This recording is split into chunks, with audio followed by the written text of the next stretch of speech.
Welcome to Naren academy. ವಿದ್ಯಾರ್ಥಿಗಳೇ, ವಿವಿಧ ಸ್ಪರ್ಧಾತ್ಮಕ ಪರೀಕ್ಷೆಗಳಿಗಾಗಿ, ಮುಖ್ಯವಾಗಿ BAO, PDO ಯಾವುದೇ ಸ್ಪರ್ಧಾತ್ಮಕ ಪರೀಕ್ಷೆಗಾಗಿ ನಮ್ಮ the Karnataka land reforms act, ಅಥವಾ ನಾವು ಕನ್ನಡದಲ್ಲಿ ಹೇಳುವುದಾದ್ರೆ ಕರ್ನಾಟಕ ಭೂ ಸುಧಾರಣಾ ಅಧಿನಿಯಮ 1961, ಕರ್ನಾಟಕ ಲ್ಯಾಂಡ್ ರಿಫಾರ್ಮ್ಸ್ ಆಕ್ಟ್ 1961, ಇದರ ಕುರಿತು ತುಂಬಾ ಪ್ರಶ್ನೆಗಳು ಬರ್ತದೆ. ಅದರಲ್ಲಿಯೂ ಸ್ಪೆಷಲ್ ಆಗಿ ಮುಖ್ಯವಾಗಿ ಏನು ನಮ್ಮ BAO, ವಿಲೇಜ್ ಅಕೌಂಟೆಂಟ್ ಹಿಂದೆ ಹೇಳ್ತಾ ಇತ್ತು, ಈಗ ನಾವು ವಿಲೇಜ್ ಅಡ್ಮಿನಿಸ್ಟ್ರೇಷನ್ ಆಫೀಸರ್ ಅಂತ ಹೇಳ್ತೇವೆ. ಆ ಸ್ಪರ್ಧಾತ್ಮಕವಾಗಿ ತುಂಬಾ ಪ್ರಶ್ನೆಗಳು ಬರೋ ಸಾಧ್ಯತೆಗಳಿರೋದ್ರಿಂದ ನೋಡಿ, ಇದು ಹೆಲ್ಪ್ ಆಗ್ತದೆ ನಿಮ್ಗೆ ಎಲ್ಲರಿಗೂ. ಇಲ್ಲಿ ಬ್ರಿಟಿಷರ ಆಡಳಿತದಲ್ಲಿ ಕಂದಾಯ ಹೇಗಿತ್ತು ಅಂತ ಹೇಳಿದ್ರೆ 3 ಪದ್ಧತಿಯಲ್ಲಿ, ಒಂದು ಜಮೀನ್ದಾರಿ, ರೈತವಾರಿ, ಮಹಲ್ವಾರಿ ಅಂತೇಳಿ ಈ ಹಿಂದೆ ನಾವು ಚರ್ಚೆ ಮಾಡಿದ್ದೇವೆ. ಈ ಜಮೀನ್ದಾರಿ ಅನ್ನೋದು ಮದ್ರಾಸ್ ಪ್ರಾಂತ್ಯದಲ್ಲಿ, ತಮಗೆಲ್ಲ ಗೊತ್ತಿರುವ ಹಾಗೆ ಹಿಂದೆ ಬ್ರಿಟಿಷರು ನಮ್ಮ ದೇಶವನ್ನು ಆಳುವಾಗ 3 ವಿಭಾಗಗಳನ್ನು ಮಾಡ್ಕೊಂಡಿದ್ರು. ಒಂದು ಬಾಂಬೆ, ಇನ್ನೊಂದು ಮದ್ರಾಸ್ ಮತ್ತು ಕಲ್ಕತ್ತಾ, ಆಮೇಲೆ ದಿಲ್ಲಿ ಕೂಡ ಮಾಡಿಕೊಂಡು ಮುಖ್ಯ ಕೇಂದ್ರಗಳನ್ನು ಮಾಡಿಕೊಂಡು ಅವರು ಆಡಳಿತ ಮಾಡ್ತಾ ಇದ್ರು. ಈ ನಮ್ಮ ರೈತವಾರಿ ಅನ್ನೋದು ನಮ್ಮ ಎಲ್ಲಿ ಬಂತು ಅಂತ ಹೇಳಿದ್ರೆ ಮದ್ರಾಸ್ ಪ್ರಾಂತ್ಯದಲ್ಲಿ ಪ್ರಥಮ ಬಾರಿ, ಮತ್ತೆ ಇಡೀ ಭಾರತಕ್ಕೆ ಅನ್ವಯಿಸಿಕೊಂಡು ಅವರು ಟ್ಯಾಕ್ಸ್ ಅನ್ನ, ಏನು ನಮ್ಮ ಭೂಮಿಗೆ ಸಂಬಂಧಪಟ್ಟ ಟ್ಯಾಕ್ಸ್ ಅನ್ನು ಕಲೆಕ್ಟ್ ಮಾಡುವಂತ ಒಂದು ಅವರದ್ದು ಪದ್ಧತಿಯನ್ನು ಬೆಳೆದು ಬಂತು. ಹಾಗಿದ್ರೆ ಸ್ವತಂತ್ರ ಭಾರತದಲ್ಲಿ ಸಾಮಾಜಿಕ ನ್ಯಾಯ ಒದಗಿಸಲಿಕ್ಕೆ, ಎಲ್ಲರಿಗೂ ಕೂಡ ಒಂದು ಅಭಿವೃದ್ಧಿ ಪಥದಲ್ಲಿ ಮುನ್ನಡೆಯಲಿಕ್ಕೆ ಏನು ಆಲೋಚನೆ ಮಾಡಿದ್ರು ಅಂದ್ರೆ, ಸ್ವತಂತ್ರ ಭಾರತದಲ್ಲಿ ಪ್ರತಿ ರಾಜ್ಯ, ಕರ್ನಾಟಕವೂ ಸೇರಿದಂತೆ ಎಲ್ಲ ರಾಜ್ಯಗಳು ಭೂ ಸುಧಾರಣೆ ಕಾನೂನು ರೂಪಿಸಿ ಭೂಮಿ ಇಲ್ಲದವರಿಗೆ, ಗೇಣಿದಾರರಿಗೆ ಭೂಮಿ ಕೊಡುವ ಕಾಯ್ದೆ ಕಾನೂನುಗಳನ್ನು ರೂಪಿಸಲಿಕ್ಕೆ ಒಂದು ಪಾಯಿಂಟ್ ಇದೆ ನೋಡಿ. ಓಕೆ, ಸೊ ನಮ್ಮ ರಾಜ್ಯ 1961ರಲ್ಲಿ ಕರ್ನಾಟಕ ಭೂ ಸುಧಾರಣೆ ಅಧಿನಿಯಮಗಳನ್ನು ಜಾರಿ ಮಾಡಲಾಯಿತು ಫಸ್ಟ್. ಆಮೇಲೆ ಕಾಲಕ್ಕೆ ತಿದ್ದುಪಡಿ ಕೂಡ ಮಾಡಿದ್ದಾರೆ, 2020ರವರೆಗೂ ಮಾಡಿದ್ದಾರೆ, 10 ಹಲವಾರು. ನಾನು ಇಲ್ಲಿ ಸಂಕ್ಷಿಪ್ತವಾಗಿ ಕೊಟ್ಟಿದ್ದೇನೆ, ನೀವು ತಿದ್ದುಪಡಿಗಳನ್ನ ಅಧ್ಯಯನ ಮಾಡಿದ್ರೆ, ಕೆಲವು ನಿಮ್ಮ ಗೂಗಲ್ ಸರ್ಚ್ ಮಾಡಿ ನೋಟ್ಸ್ ಗಳನ್ನು ಮಾಡಿಕೊಂಡ್ರೆ ಖಂಡಿತ ಸಹಕಾರಿ ಆಗ್ತದೆ. ಇಲ್ಲಿ ಇದಕ್ಕೆ ಕುರಿತಾಗಿ ನಿಮಗೆ ಬರುವ ಪ್ರಶ್ನೆಗಳನ್ನ ಒಂದೊಂದೇ ಹೇಳ್ತಾ ಹೋಗುವ. 1961 ನಂತರ, 1961 ನಂತರ 65ವರೆಗೆ 10 ಹಲವು ತಿದ್ದುಪಡಿಗಳನ್ನು ಮಾಡಿದ್ದಾರೆ, ಒಂದು ಪಾಯಿಂಟ್. ಇನ್ನು ಕರ್ನಾಟಕ ಭೂ ಸುಧಾರಣಾ ಅಧಿನಿಯಮ 1961, ಇದು ಯಾವಾಗ ಅಧಿಸೂಚನೆ ಆಯಿತು ಅಂತ ಹೇಳಿದ್ರೆ, ಇದು ಕಾನೂನು ಆದ್ಮೇಲೆ, ವಿದ್ಯಾರ್ಥಿಗಳು ನೆನ್ಪಿಡಿ, ಕಾನೂನುಗಳನ್ನ ನಮ್ಮ ಸಂವಿಧಾನದ ಬದ್ಧವಾಗಿ ನಮ್ಮ 2 ಸದನದಲ್ಲಿ ಅದನ್ನ ಓಕೆ ಅಂತ ಹೇಳಿದ್ರೆ ಪಾಸ್ ಮಾಡಿದ ಮೇಲೆ ರಾಷ್ಟ್ರಪತಿಯವರಿಗೆ ಹೋಗ್ತದೆ. ಕಾನೂನು ಮಾಡುವಂಥದ್ದು ಬೇರೆ, ಕಾನೂನು ಮಾಡಿದ ಮೇಲೆ ರಾಷ್ಟ್ರಪತಿಗಳ ಅಂಕಿತ ಆದ್ಮೇಲೆ ಅದು ಕಾನೂನಾಗಿ ರೂಪುಗೊಳ್ತದೆ. ಸೊ ಒಂದೊಂದೇ ಪ್ರಶ್ನೆ ಬರ್ತದೆ ನಿಮ್ಗೆ ಇಲ್ಲಿ. ಅಲ್ಲಿ ಕಾನೂನಾಗಿದ್ದು ಕರ್ನಾಟಕ ಭೂ ಸುಧಾರಣಾ ಅಧಿನಿಯಮ 1961, ಅಧಿಸೂಚನೆ ಅಂತ ಕೊಟ್ಟಿದ್ದೇನೆ. 1962 ಮಾರ್ಚ್ 5ನೇ ದಿನಾಂಕದಂದು ರಾಷ್ಟ್ರಪತಿಯವರ ಸೈನ್ ಆಗಿದೆ. ಪ್ರಶ್ನೆ ಬರ್ಬೋದು ನಿಮ್ಗೆ, 61 ಕಾನೂನಿಗೆ 62 ಮಾರ್ಚ್ಗೆ ರಾಷ್ಟ್ರಪತಿಯವರ ಸೈನ್ ಆಗಿದೆ ಅನ್ನೋದು ಪ್ರಶ್ನೆ. ನಿಮ್ಗೆ ಈ ಡೇಟ್ ಅನ್ನು ಕೇಳಬಹುದು, ಯಾವಾಗ ರಾಷ್ಟ್ರಪತಿ ಅವರ ಸೈನ್ ಆಯ್ತು ಅಂತ ಕೇಳಬಹುದು. ಇದು ಒಂದು ಪಾಯಿಂಟ್. ನೆಕ್ಸ್ಟ್ ಪಾಯಿಂಟ್ ನೋಡಿ, ಅಲ್ಲಿ ಒಂದು ಯಾವುದೇ ಒಂದು ರಾಷ್ಟ್ರಪತಿಗಳ ಸೈನ್ ಆದ ತಕ್ಷಣ ಅದು ಜಾರಿಗೆ ಬರುವುದಿಲ್ಲ. ಆಮೇಲೆ ರಾಜ್ಯ ಸರ್ಕಾರ ಅದು ತನ್ನ ರಾಜ್ಯ ಪತ್ರ, ಗೆಜೆಟ್ ಅಂತ ಏನ್ ಹೇಳ್ತೇವೆ, ಅದರಲ್ಲಿ ಪ್ರಕಟಿಸಬೇಕು. ಅದು ಯಾವಾಗ ಆಯ್ತು ಒಂದು ಪ್ರಶ್ನೆ ಬರ್ತದೆ ಇಲ್ಲಿ. 1962 ಮಾರ್ಚ್ 15ನೇ ತಾರೀಕಿನಂದು ಕರ್ನಾಟಕ ರಾಜ್ಯ ಪತ್ರದಲ್ಲಿ ಅದು ಪ್ರಕಟ ಆಯ್ತು. ಇದೊಂದು ಪ್ರಶ್ನೆ ಬರೋ ಸಾಧ್ಯತೆ ಇದೆ, ನೋಟ್ ಮಾಡ್ಕೊಳ್ಳಿ. ನೆಕ್ಸ್ಟ್, ಅಧಿನಿಯಮದ ಉದ್ದೇಶ ಏನು ಅಂತೇಳಿ ಪ್ರಶ್ನೆ ಬರ್ಬೋದು ನಿಮ್ಗೆ. 4 ಆಯ್ಕೆಗಳನ್ನು ಕೊಡ್ಬೋದು, ಅದ್ರಲ್ಲಿ ಸರಿಯಾದದನ್ನ ನೀವು ರೈಟ್ ಮಾಡ್ಬೇಕಾಗ್ತದೆ. ಸಾಮಾಜಿಕ ನ್ಯಾಯವನ್ನು ಎತ್ತಿ ಹಿಡಿಯುವ ಉದ್ದೇಶಕ್ಕೆ ಮಾಡಿದ್ದಾರೆ. ಪ್ರಜಾಪ್ರಭುತ್ವದಲ್ಲಿ ಪ್ರತಿಯೊಬ್ಬ ನಾಗರಿಕನು ಘನತೆ, ಗೌರವದಿಂದ ಬಾಳಬೇಕು. ಅಂತೆ ನಮ್ಮ ಕೃಷಿಕರು, ಗೇಣಿದಾರರು ತಮ್ಮ ಜೀವನವನ್ನು ರೂಪಿಸಿಕೊಳ್ಳಲು ಸಹಾಯ ಮಾಡುವ ಉದ್ದೇಶಕ್ಕಾಗಿ ಈ ಭೂ ಸುಧಾರಣಾ ಕಾಯ್ದೆಗಳನ್ನು ರೂಪಿಸಿದ್ದಾರೆ. ಇದು ಬಹಳ ಇಂಪಾರ್ಟೆಂಟ್. ಇಲ್ಲಿ ಬಹಳ ಒಂದು ಪಾಯಿಂಟ್ ಇದೆ ಇಂಪಾರ್ಟೆಂಟ್. ಕಾನೂನುಬದ್ಧವಾಗಿ ಜಮೀನ್ದಾರರಿಗೂ ಗೇಣಿದಾರರಿಗೂ ಇಬ್ಬರಿಗೂ ಅನ್ವಯ ಆಗುವಂತೆ, ಯಾವುದೇ ರೀತಿಯಲ್ಲಿ ಇಬ್ಬರಿಗೂ ತೊಂದರೆ ಆಗಬಾರ್ದು, ಅತ್ಯಂತ ಯುಕ್ತ ರೀತಿಯಲ್ಲಿ ನ್ಯಾಯ ಒದಗಿಸುವಂತೆ ಇದು ವ್ಯಾಪ್ತಿಯ ಬಂದಿದೆ. ಇದು ಬಹಳ ಇಂಪಾರ್ಟೆಂಟ್. ಅಲ್ಲಿ ಜಮೀನ್ದಾರಿಗೂ ತೊಂದರೆ ಆಗಿರಬಾರ್ದು, ಈ ಕಡೆ ಅವರ ಅಡಿಯಲ್ಲಿ ಏನು ಗೇಣಿದಾರರಾಗಿದ್ರು ಅವ್ರಿಗೂ ಕೂಡ ತೊಂದರೆ ಆಗಬಾರ್ದು. ಸೊ ಭೂಮಿ ಎಲ್ರಿಗೂ ಹಂಚಿಕೆ ಆಗಬೇಕು, ಇದ್ರ ಉದ್ದೇಶ ಇತ್ತು. ಇದು ಬಹಳ ಇಂಪಾರ್ಟೆಂಟ್. ಇದೊಂದು ಪಾಯಿಂಟ್ ಬರ್ಬೋದು, ಖಂಡಿತ ಇದು ನೀವು ನೋಟ್ ಮಾಡ್ಬೋದು.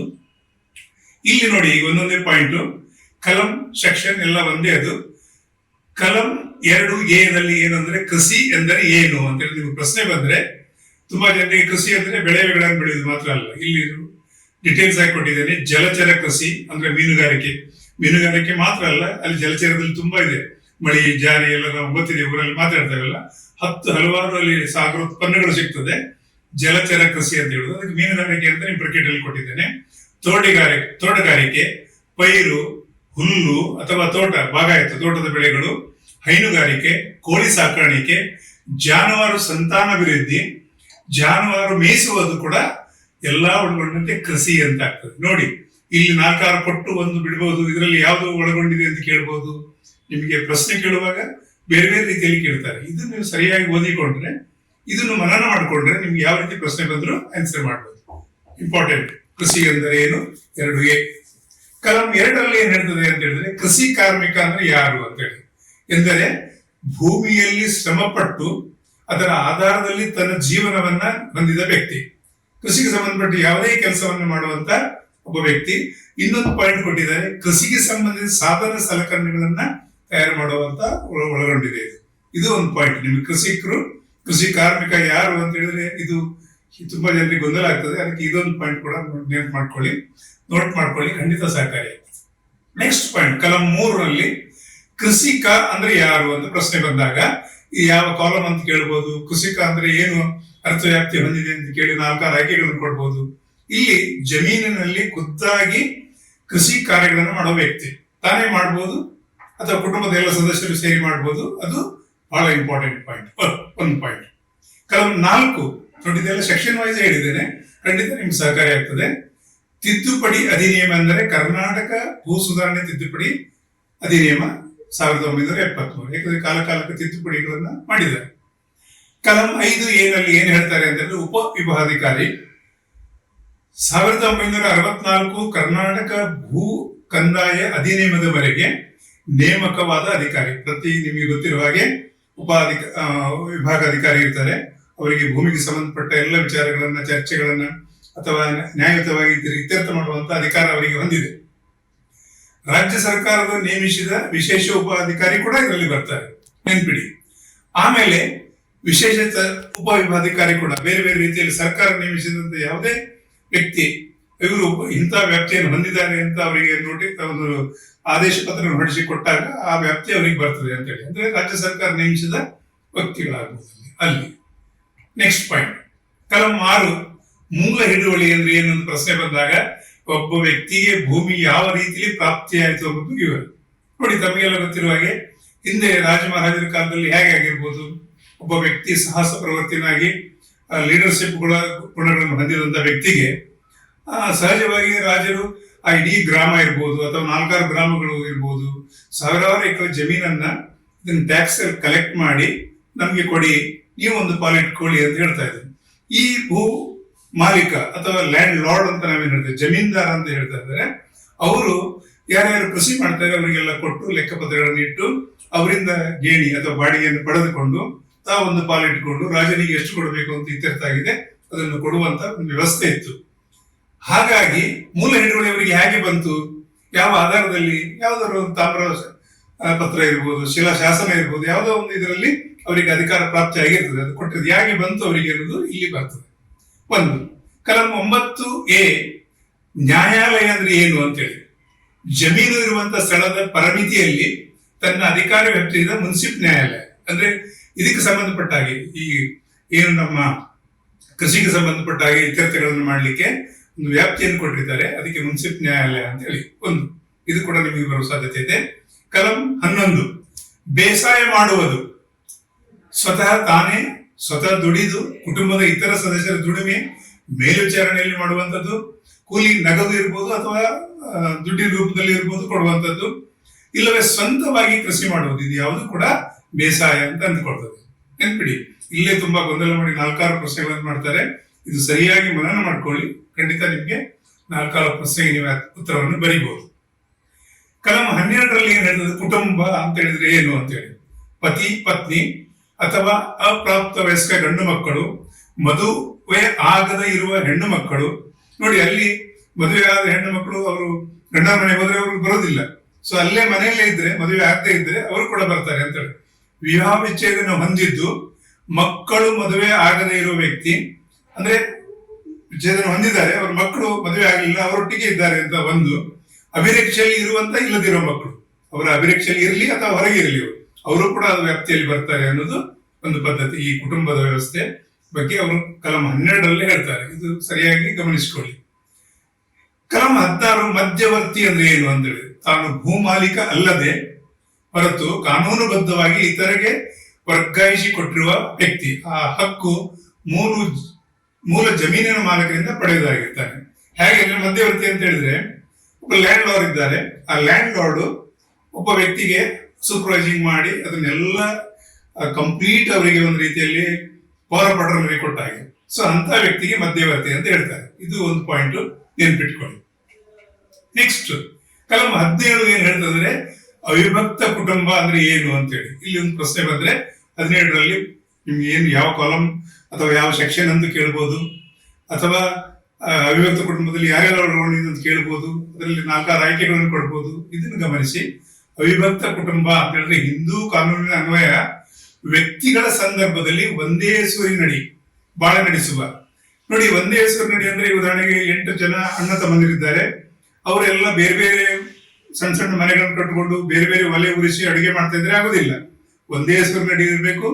8 ಜನರು ಅಣ್ಣ ತಮ್ಮಂದಿರಿಗೆ ಸಂಬಂಧಪಟ್ಟಾಗೆ ಒಂದೇ ನಿವಾಸದಲ್ಲಿ ಅವರ ಅಡುಗೆ ಎಲ್ಲ ಬೇಯಿಸುವಂತ ಕಾರ್ಯಕ್ರಮ ಆಗಿರ್ಬೇಕು. ಸೊ ಉದಾಹರಣೆಗೆ 8 ಜನ ಅಣ್ಣ ತಮ್ಮಂದಿರಿದ್ದಾರೆ, ಬೇರೆ ಬೇರೆ ಸಣ್ಣ ಸಣ್ಣ ಮನೆಗಳನ್ನು ಕಟ್ಕೊಂಡಿದ್ರೆ ಅದು ಬರೋದಿಲ್ಲ. ಸೊ ಜಾಯಿಂಟ್ ಫ್ಯಾಮಿಲಿ ಅಂದ್ರೆ ಹಾಗೆ, ಒಂದೇ ಸೂರಿನಡಿಯಲ್ಲಿ ನಿವಾಸದಲ್ಲಿ ಇರುವಂತ ಒಂದು ಗುಂಪು. ಅದು 10 ಜನ ಇರ್ಬೋದು, 20 ಜನ ಇರ್ಬೋದು. ತಮಗೆಲ್ಲ ಗೊತ್ತಿರೋ ಧಾರವಾಡದ ಒಂದು ಹಳ್ಳಿಯಲ್ಲಿ 350 ಜನ ಇದ್ದಾರೆ ಈಗಲೂ ಕೂಡ. ಸೊ ಇದು ಒಂದು ದೊಡ್ಡ ವಿಶೇಷವೇ. ಓಕೆ, ಸೊ ಅಲ್ಲಿ ನಿಮ್ಗೆ ಅವಿಭಕ್ತ ಕುಟುಂಬದಾಯ್ತು. ಕಲಂ 18 ಜಮೀನು ಅಂತ ವಿಷಯ ಕೇಳಿದಾಗ ಏನು ಅಂತ ಹೇಳಿ, ಕೃಷಿ ಜಮೀನು ಬೆಳೆ ಬೆಳೆಯುವಂಥದ್ದು, ತೋಟಗಾರಿಕೆ ಬೆಳೆ, ಅರಣ್ಯ ಭೂಮಿ, ಹುಲ್ಲುಗಾವಲು, ನೆಡುತೋಪು ಒಳಗೊಂಡಿದೆ. ಸೊ ಜಮೀನು ಅಂದ್ರೆ ಕೇವಲ ಒಂದಕ್ಕೆ ಸಂಬಂಧಪಟ್ಟದಲ್ಲ. ಅಲ್ಲಿ ಬೆಳೆಗಳಿರ್ಬೋದು, ತೋಟಗಾರಿಕೆ ಬೆಳೆ ಇರ್ಬೋದು, ಅರಣ್ಯ ಭೂಮಿ ಇರ್ಬೋದು, ಹುಲ್ಲುಗಾವಲು ಇರ್ಬೋದು, ನೆಡುತೋಪುಗಳು, ಇದೆಲ್ಲ ಒಳಗೊಂಡಂತೆ ಜಮೀನು ಅಂತ ಆಗ್ತದೆ. ಇನ್ನು ಅಲ್ಲೊಂದು ಪಾಯಿಂಟ್ ಕೊಟ್ಟಿದ್ದೇನೆ, ಮನೆ, ನಿವೇಶನ, ಬೇಸಾಯ ಹೊರತುಪಡಿಸಿ ಇತರ ಉದ್ದೇಶಕ್ಕೆ ಬಳಸುವ ಭೂಮಿಗೆ ಒಳಗೊಂಡಿರುವುದಿಲ್ಲ. ಇಲ್ಲಿ ಏನಾಗ್ತದೆ ಅಂತ ಹೇಳಿದ್ರೆ, ಈಗ ಉದಾಹರಣೆಗೆ ನಿಮ್ದಲ್ಲಿ ಒಂದು 10 ಎಕರೆ ಜಮೀನಿದೆ. ಆ 10 ಎಕರೆಯಲ್ಲಿ ಒಂದಿಷ್ಟು ತೋಡು ಹೋಗಿದೆ ಅಥವಾ ಒಂದಿಷ್ಟು ರಸ್ತೆ ಹೋಗಿದೆ, ಅದು ಬರುವುದಿಲ್ಲ, ಅದು ಜಮೀನಿನ ವ್ಯಾಪ್ತಿಯಲ್ಲಿ ಬರುವುದಿಲ್ಲ. ಎಲ್ಲಿ ನೀವು ಕೃಷಿ ಮಾಡ್ತೀರಿ ಅದು ಮಾತ್ರ ಬರುವಂತದ್ದು. ನಿಮ್ಮ ಒಂದು 10 ಎಕರೆಯಲ್ಲಿ ಒಂದು ಗುಡ್ಡೆ ಇದೆ, ಅದು ಯಾವುದೇ ಕೃಷಿ ಆಗ್ತಾ ಇಲ್ಲ, ಅದು ಕೂಡ ಅದಕ್ಕೆ ಟ್ಯಾಕ್ಸಿ ಬರೋದಿಲ್ಲ ಅದು. ಸೊ ಈ ರೀತಿ ರಸ್ತೆ, ಮತ್ತೊಂದು ತೋಡು, ಇಂತಹ ವಿಷಯಗಳಿದ್ರೆ ಅದು ಜಮೀನಿನ ವ್ಯಾಪ್ತಿಯಲ್ಲಿ ಬರೋದಿಲ್ಲ. ಇದೊಂದು ಪಾಯಿಂಟ್ ನೆನ್ಪಿಟ್ಕೊಳ್ಳಿ. ನೆಕ್ಸ್ಟ್ ಪಾಯಿಂಟ್ 19 ಭೂರಹಿತ ವ್ಯಕ್ತಿ ಅಂತೇಳಿ ಯಾರು ಅಂತೇಳಿ ಪ್ರಶ್ನೆ ಬರ್ಬೋದು. ಕಲಂ 19ರಲ್ಲಿ ಏನು ವ್ಯಾಖ್ಯಾನ ಮಾಡ್ತಾ ಇದ್ದಾರೆ ಅಂತ ಹೇಳಿದ್ರೆ, ಮುಖ್ಯವಾಗಿ ಜಮೀನಿನ ದುಡಿಮೆ, ಕೂಲಿ ಆಧಾರದಲ್ಲಿ ಕೆಲಸ ಮಾಡಿ ತನ್ನ ಜೀವನವನ್ನು ನಡೆಸುವ ವ್ಯಕ್ತಿ, ಅಂದ್ರೆ ಭೂಮಿಗೆ ರಿಲೇಟೆಡ್ ಆದ ಕೆಲಸಗಳನ್ನು ಮಾಡುವಂತ ವ್ಯಕ್ತಿ ಅಂತ ಅರ್ಥ ಆಗ್ತದೆ. ಬಹಳ ಸಿಂಪಲ್ ಆಗಿದೆ ನೋಡಿ. ಇದೊಂದು ಪಾಯಿಂಟ್ ಕೇಳ್ಬೋದು ನಿಮಗೆ. ಸಡನ್ ಆಗಿ ಡೆಫಿನೇಷನ್ ಕೇಳಿ ಅಲ್ಲಿ 4 ಆಯ್ಕೆ ಕೊಡುವಾಗ ಗೊಂದಲ ಆಗ್ತದೆ. ಇದನ್ನು ಸರಿಯಾಗಿ ಸ್ಪಷ್ಟತೆ ಮಾಡಿಕೊಂಡ್ರೆ ಖಂಡಿತ ಬರಿಬಹುದು. ಇನ್ನು ಕಲಂ 20ರಲ್ಲಿ ಏನ್ ಹೇಳ್ತಾರೆ, ಜಮೀನ್ದಾರ ಅಂದ್ರೆ ಯಾರು ಅಂತೇಳಿ, ತನ್ನ ಭೂಮಿಯನ್ನ ಒಬ್ಬ ಗೇಣಿದಾರನಿಗೆ ಅಂದ್ರೆ ಬಾಡಿಗೆದಾರರಿಗೆ ಕೊಟ್ಟಿರುವಂತ ವ್ಯಕ್ತಿ. ಅದೇ ಲ್ಯಾಂಡ್ ಲಾರ್ಡ್ ಇದ್ದಾರಲ್ಲ, ಅವರ ಹತ್ರ ಹಿಂದಿನ ವಿಡಿಯೋದಲ್ಲಿ ಹೇಳಿದ್ದೆ, ಕೊಪ್ಪಳದ ಒಂದು ಜಿಲ್ಲೆ ಹತ್ರ ಒಂದು ಹಳ್ಳಿ ಬರ್ತದೆ, ಈಗಲೂ ಕೂಡ ಅವ್ರ ಹತ್ರ 100 ಎಕರೆ ಭೂಮಿ ಇದೆ. ಅವರು ಲ್ಯಾಂಡ್ ಲಾರ್ಡ್ ಆಗಿದ್ರು. ಅವರ ಕಾಲದಲ್ಲಿ ಅವರು ಒಂದು ಇಂಟರ್ವ್ಯೂ ನೋಡಿದೆ, 27,000 ಎಕರೆಗೆ ಲ್ಯಾಂಡ್ ಲಾರ್ಡ್ ಆಗಿದ್ರಂತೆ. ಸೊ ಆ ವ್ಯಕ್ತಿ ಯಾರಿಗೆ ಬಾಡಿಗೆ ಎಲ್ಲ ಕೊಟ್ಟಿರ್ತಾರಲ್ಲ, ಅದು ಬರ್ತದೆ ಜಮೀನ್ದಾರ ಅಂತ ಹೇಳಿದ್ರೆ. ಸೊ ಆ ಜಮೀನ್ದಾರ ಬೇರೆ ಬೇರೆಯವರಿಗೆ ಕೃಷಿ ಮಾಡ್ಲಿಕ್ಕೆ ಕೊಡುವಂತ ವ್ಯವಸ್ಥೆಗೆ ಅದು ಜಮೀನ್ದಾರ, ನೆನ್ಪಿಡಿಯೋದು. ಕಲಂ 21 ಭೂಮಾಲೀಕ ಅಂದ್ರೆ ಯಾರು ಅಂತ ಹೇಳಿದ್ರೆ, ಭೂಮಾಲೀಕ ಭೂಮಿ ಸ್ವಾಧೀನ ಬಂದ ವ್ಯಕ್ತಿ. ಈಗ ನಿಮ್ಮಿಂದ ನಾನು ಪರ್ಚೇಸ್ ಮಾಡಿದ್ರೆ ನಾನು ಭೂಮಾಲೀಕ ಆಯ್ತು, ನನ್ನಿಂದ ಇನ್ನೊಬ್ರು ತಗೊಂಡ್ರು ಅವ್ರು ಭೂಮಾಲೀಕ ಅಂತ ಆಗ್ತದೆ. ಯಾರು ಸ್ವಾಧೀನ ಪಡ್ಕೊಂಡಿರ್ತಾರೆ ಅದು ಕ್ರಯದಲ್ಲಿ ಇರ್ಬೋದು, ದಾನ ರೂಪದಲ್ಲಿ ಇರ್ಬೋದು, ಬೇರೆ ಬೇರೆ ರೂಪದಲ್ಲಿ ಇರ್ಬೋದು ಅಲ್ವಾ. ಸೊ ಈ ರೀತಿ ಜಮೀನು ಅಂತ ಹೇಳಿದ್ರೆ ಭೂಮಾಲೀಕ ಯಾರು ಅಂತ ಹೇಳಿದ್ರೆ ಕಲಂ 21ರಲ್ಲಿ ಭೂಮಿ ಸ್ವಾಧೀನ ಬಂದ ವ್ಯಕ್ತಿ ಅಷ್ಟೇ. ಸಿಂಪಲ್ ಆಗಿ ನೆನ್ಪಿಟ್ಕೊಳ್ಳಿ. ಸೊ ಇಷ್ಟನ್ನು ಹೇಳ್ತಾ ವಿದ್ಯಾರ್ಥಿಗಳೇ, ಈ ಕರ್ನಾಟಕ ಭೂ ಸುಧಾರಣೆ ಅಧಿನಿಯಮಕ್ಕೆ ಸಂಬಂಧಪಟ್ಟ ಹಾಗೆ ಹಲವಾರು ಪ್ರಶ್ನೆಗಳು ಬರ್ತದೆ. ನಾನು ಇನ್ನೊಂದು ವಿಷಯ ವಿಡಿಯೋದಲ್ಲಿ ಖಂಡಿತ ಇದರ ಬಗ್ಗೆ ಇನ್ನಷ್ಟು ಮಾಹಿತಿಯನ್ನು ಕೊಡ್ತೇನೆ. Thank you very much.